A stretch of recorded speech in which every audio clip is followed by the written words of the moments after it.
সুপ্রিয় দর্শক, আসসালামু আলাইকুম। আপনাদের সবাইকে স্বাগত জানাচ্ছি। এখনকার আলোচনা আপনাদের সঙ্গে আছি আমি সিরাজুল ইসলাম। দর্শক, হরমুজ প্রণালী বন্ধ করে দিয়েছে ইরান। এদিকে পাকিস্তানের স্বরাষ্ট্রমন্ত্রী সৈয়দ মহসিন রেজা নাকভি ইরান সফরে গেছেন এবং তিনি ইরানের পররাষ্ট্রমন্ত্রী সৈয়দ আব্বাস আরাকচিকে সাথে নিয়ে সুইজারল্যান্ডে যাচ্ছেন আলোচনার জন্য। ওদিকে মার্কিন ভাইস প্রেসিডেন্ট জেডি ভ্যান্সও এই আলোচনায় অংশ নিতে এরই মধ্যে সম্ভবত রওনা দিয়েছেন এবং এর আগে সেখানে মার্কিন প্রতিনিধি স্টিভ উইটকফ এবং জারেড কুশনার তারা অবস্থান করছিলেন। এপাশে পাকিস্তানের প্রধানমন্ত্রী শেহবাজ শরীফ বলেছেন, যুদ্ধ পরবর্তী ইরানের সাথে পাকিস্তানের কূটনৈতিক, অর্থনৈতিক থেকে শুরু করে সব ধরনের সম্পর্ক অন্যরকম উচ্চতায় চলে যাবে এবং নতুন একটা সমৃদ্ধি, অর্থনৈতিক ও কূটনৈতিক সম্পর্কের যুগে প্রবেশ করছে ইরান এবং পাকিস্তান। তাহলে এই পরিস্থিতিতে প্রশ্ন আসছে, পাকিস্তান কি মধ্যপ্রাচ্যের কূটনীতির বড় খেলোয়াড়ে পরিণত হলো? একই সাথে প্রশ্ন আসছে, ইরান এবং পাকিস্তানের এই সম্পর্ককে আঞ্চলিক দেশগুলো কিভাবে দেখবে? সুপ্রিয় দর্শক, এই সমস্ত বিষয় নিয়েই এখনকার ভিডিওতে আলোচনা করব। আশা করি শেষ পর্যন্ত সঙ্গে থাকবেন। আর ভিডিও যদি ভালো লাগে তাহলে লাইক, কমেন্ট, শেয়ার করবেন এবং চ্যানেলটি সাবস্ক্রাইব করে সাথেই থাকবেন। দর্শক, চলুন বিস্তারিত আলোচনা করি। ইরান এবং আমেরিকার মধ্যে যে সমঝোতা সই হয়েছে, যেটাকে ইসলামাবাদ সমঝোতা বলা হচ্ছে, সেই সমঝোতার প্রথম শর্ত হচ্ছে লেবাননের যুদ্ধবিরতি হতে হবে। কিন্তু লেবাননের যুদ্ধবিরতি হয়নি তো বটেই, বরং গতকাল 47 জন নিহত হয়েছে এবং 97 জন আহত হয়েছে ইসরায়েলের হামলায়। আর আজকে অন্তত 16 জন নিহত হয়েছে ইসরায়েলের হামলায়। এই প্রেক্ষাপটে, অর্থাৎ ইসরায়েল যখন লেবাননে একের পর এক হামলা চালাচ্ছে এবং কারো কথা শুনছে না, তখন ইরান প্রতিবাদ স্বরূপ বা আমেরিকার উপর চাপ সৃষ্টি করার জন্য হরমুজ প্রণালী বন্ধ করে দিয়েছে। হরমুজ প্রণালী বন্ধ করে দিয়েছে এবং এই ঘোষণা দিয়েছে ইরানের সামরিক বাহিনীর হেডকোয়ার্টার, যেটা খাতামুল আম্বিয়া হেডকোয়ার্টার, সেখান থেকে বিবৃতি দিয়ে এটা নিশ্চিত করা হয়েছে। এছাড়া ইরানি নৌবাহিনীর পক্ষ থেকে বিবৃতি দিয়ে বলা হয়েছে, কোনো জাহাজ যেন হরমুজের দিকে না যায়, হরমুজ এখন থেকে বন্ধ। ওদিকে মার্কিন ভাইস প্রেসিডেন্ট জেডি ভ্যান্স বলেছেন যে হরমুজ প্রণালী খোলা বলেই আমার কাছে এখনও খবর আছে, তবে হরমুজ প্রণালী নিয়ে ইরান যে উদ্যোগ নিয়েছে, সেই উদ্যোগ যদি সত্যি নিয়ে থাকে, অর্থাৎ হরমুজ প্রণালী যদি বন্ধ হয়ে থাকে, তাহলে আমেরিকার উপর আসলে একটা চাপ সৃষ্টি হবে এবং এই আলোচনা যেহেতু সুইজারল্যান্ডে হতে যাচ্ছে, তাহলে আমেরিকা অবশ্যই ইসরায়েলের উপর চাপ সৃষ্টি করবে। এবং আমরা দৃঢ়ভাবে বিশ্বাস করি, আমেরিকা যদি ইসরায়েলকে খুব সিরিয়াসলি বলে, জোর দিয়ে বলে, প্রেশার ক্রিয়েট করে বলে যে ইসরায়েল, তুমি লেবাননের উপর হামলা বন্ধ করো, তুমি লেবাননের উপর হামলা এখন আর করতে পারবে না, এমনকি এইরকমভাবে যদি বলে যে লেবাননের উপর হামলা করলে আমি তোমার পাশে নেই, আমি তোমার সাথে নেই, আমি তোমাকে অস্ত্র দেব না, তাহলে ইসরায়েল তাৎক্ষণিকভাবে চুপ হতে বাধ্য, যুদ্ধ বন্ধ করতে বাধ্য। এই যুদ্ধ বন্ধ করাটা জরুরি কেন? এই যুদ্ধ বন্ধ করাটা জরুরি এই কারণে যে এই যে ইরান ইসরায়েলের আগ্রাসনের প্রতিবাদে বা জবাবে হরমুজ প্রণালী বন্ধ করে দিল।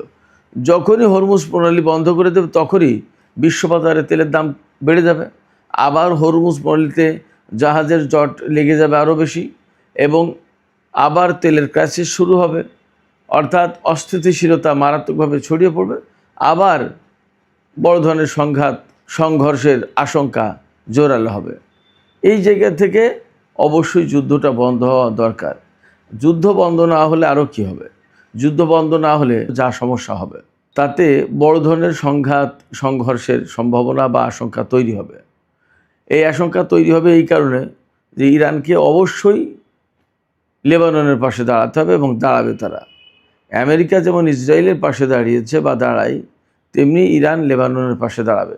লেবাননের পাশে দাঁড়ালে যা হবে, ইসরায়েল যদি হামলা করতে থাকে, তাহলে ইরানকেও ইসরায়েলের বিরুদ্ধে হামলায় জড়িয়ে পড়তে হবে, যুদ্ধ শুরু হয়ে যাবে।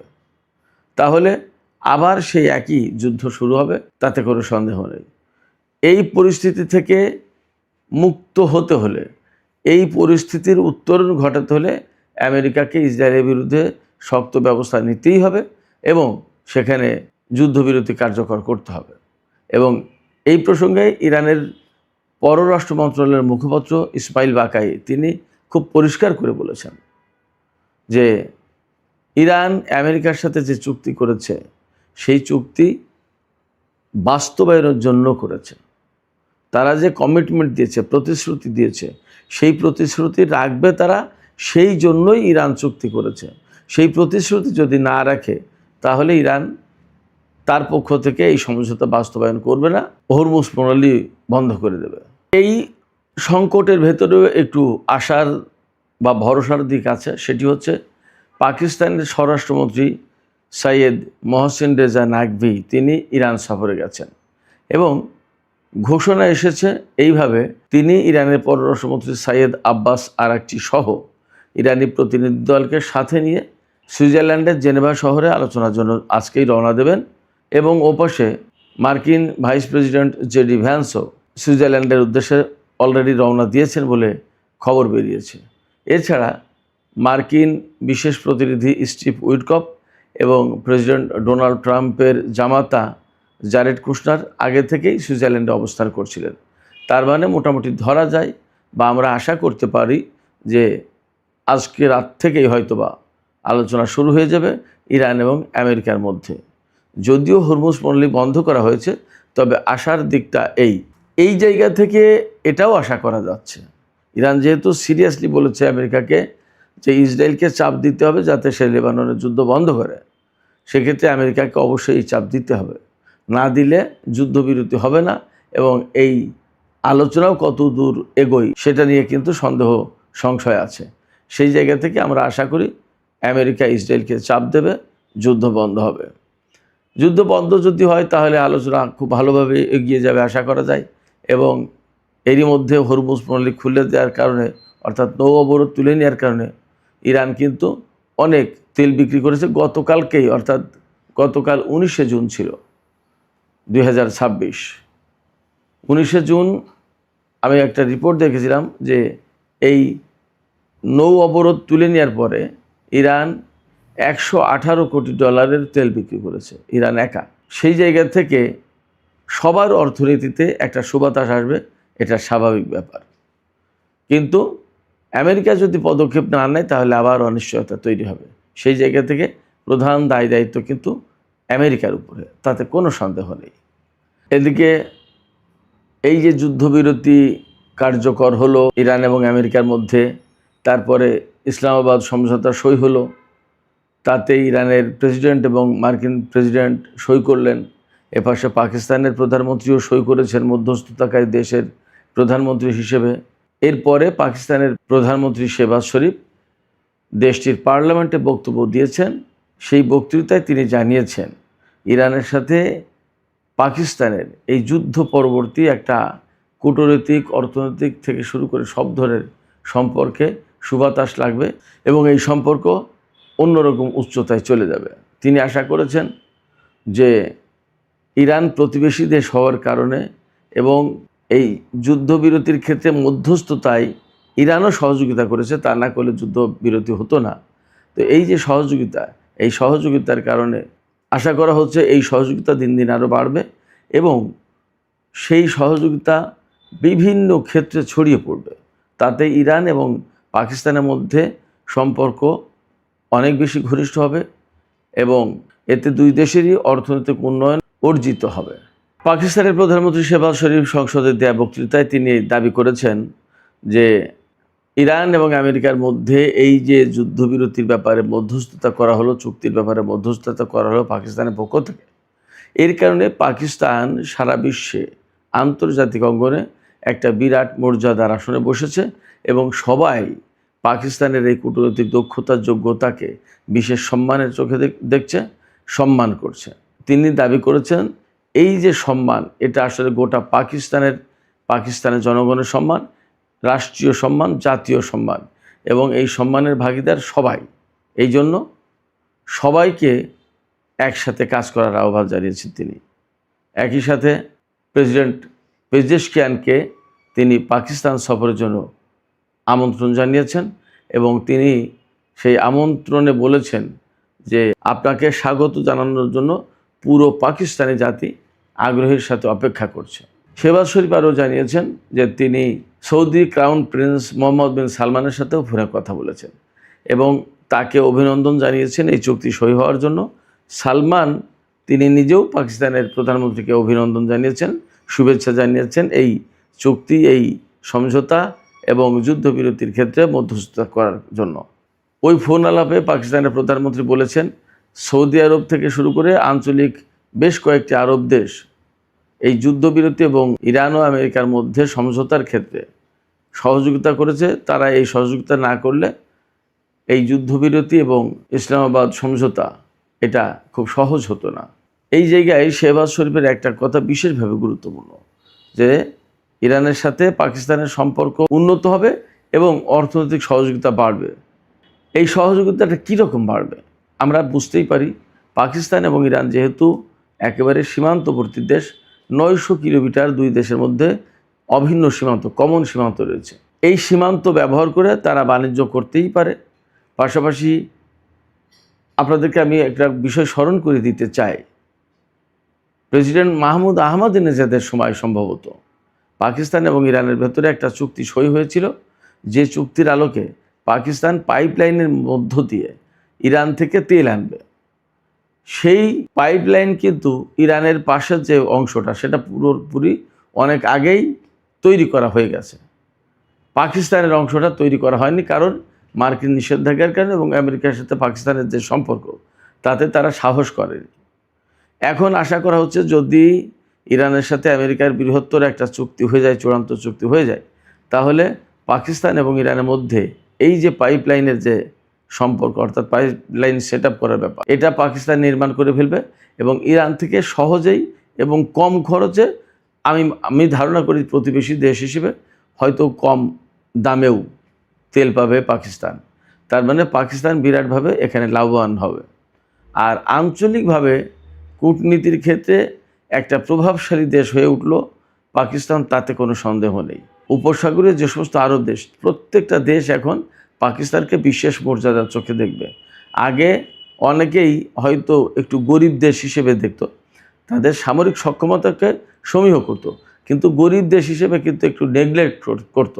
এখন সেই পরিস্থিতি কেটে যাবে এবং পারস্য উপসাগরীয় এলাকায় এবং ইরানের সাথে সবার সাথেই পাকিস্তানের একটা বিশেষ বড় রকমের সম্পর্ক তৈরি হবে। এই সম্পর্কের ধারায় আমি মনে করি যে এতদিন পাকিস্তানকে সৌদি আরব বা আরব রাষ্ট্রগুলো যে নিজেদের মিত্র বলে ব্যবহারের চেষ্টা করত, এই পরিস্থিতি কেটে যাবে। এইটা আর করতে পারবে না, বরং এখন পাকিস্তান সৌদি আরব, কাতার বা আদার যে সমস্ত উপসাগরীয় আরব রাষ্ট্র আছে তাদের যেমন বন্ধু হবে, তার চেয়ে আমি মনে করি আরও বেশি ঘনিষ্ঠ বন্ধু হতে পারে ইরানের। পাকিস্তানের সাথে সৌদি আরবের হয়তো একটা সামরিক চুক্তি আছে, কিন্তু এই যে যুদ্ধবিরতি, যুদ্ধবন্ধ এবং সমঝোতা স্মারক সই, এই যে পাকিস্তানের মন্ত্রী, সেনাপ্রধান, পররাষ্ট্রমন্ত্রী অহরহ যাচ্ছেন আসছেন, এই পরিস্থিতিটা কিন্তু থাকবে ইরান এবং পাকিস্তানের ভেতরে। সেক্ষেত্রে আরব রাষ্ট্রগুলো পাকিস্তানকে যেভাবে ব্যবহার করার চেষ্টা করতো ইরানের বিরুদ্ধে, সেই পরিস্থিতি আর থাকবে না। এই জায়গা থেকে আর একটা কথা আমি বলি, পাকিস্তানের ভেতরে উগ্র কিছু সন্ত্রাসী চরমপন্থী গোষ্ঠী আছে যারা পাকিস্তান ইরান সীমান্তে থাকে। এরা ইরানের ভেতরে ঢুকে বিভিন্ন সময় নাশকতা চালায় এবং এদের সাথে বিশেষ করে সৌদি আরব বা আরব বিশ্বের যে সমস্ত দেশে ওয়াহাবি সালাফি মতবাদ আছে, এদের সাথে তাদের সম্পর্ক আছে। এখন যে নতুন প্রেক্ষাপট, নতুন অধ্যায় শুরু হলো, এই নতুন প্রেক্ষাপটের নতুন অধ্যায়ে ইরানের ভেতরে এই নাশকতার মাত্রাটাও আশা করা যায় খুবই কমে আসবে। এইটা যদি কমে যায় তাহলে ইরানের ভেতরে সামগ্রিকভাবে নাশকতার যে ঘটনাগুলো ঘটতো এর অনেক কিছু এখন কমে যাবে, এমনটা আমরা আশা করতে পারি। তো সামগ্রিকভাবে এই চুক্তি যদি বাস্তবায়িত হয়, যুদ্ধবিরতি যদি হয়, তাহলে পাকিস্তানের সাথে ইরানের যেমন সম্পর্ক হবে, তেমনি পাকিস্তানের সাথে ইরানের সাথে আরব রাষ্ট্র, বিশেষ করে পারস্য উপসাগরীয় এলাকার আরব রাষ্ট্রগুলোর একটা ত্রিমুখী ভিন্ন মাত্রার সম্পর্ক হবে বলে আশা করা যাচ্ছে। ব্যাপারটা যদি এই রকম হয় তাহলে মোটামুটি নিশ্চিত হওয়া যায় আমেরিকা এখানে কিন্তু প্রভাবশালী মাতব্বর হিসেবে থাকতে পারবে না। তখন আমরা অবশ্যই একটা নতুন ভূ রাজনীতি, নতুন পরিবেশ এবং নতুন মধ্যপ্রাচ্য দেখব। সুপ্রিয় দর্শক, আজকের আলোচনা এখানেই শেষ করতে চাই। আলোচনা শেষের আগে আপনাদের কাছে জিজ্ঞেস করি বা আপনাদের কাছে প্রশ্ন করি, আপনাদের কি মনে হয় পাকিস্তান এবং ইরানের সাথে যে সম্পর্ক নতুনভাবে তৈরি হতে যাচ্ছে, তাতে কি একটা নতুন মধ্যপ্রাচ্য আমরা দেখব বলে আশা করা যায়?